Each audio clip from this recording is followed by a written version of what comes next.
Üslü bərabərsizliyi ilə aid belə bir sualla gəldik. Bu sualı həll etmək üçün nə etmək lazımdır? Biz görürük ki, əsas 5-dir. Əsas 1-dən böyük olduğuna görə artan funksiyadır. Artan funksiyada əsaslar necə müqayisə olunubsa, yəni üslər də elə müqayisə olunmalıdır. Belə deyək, 4x minus 3 böyük olmalıdır 6x plus 7-dən.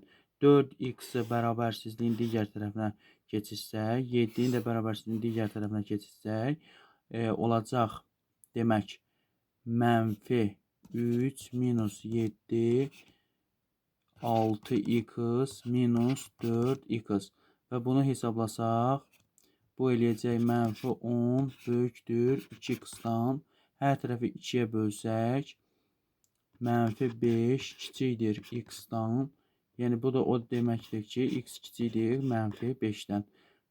Bu bərabərsizliyin həlli də B variantında olacaq.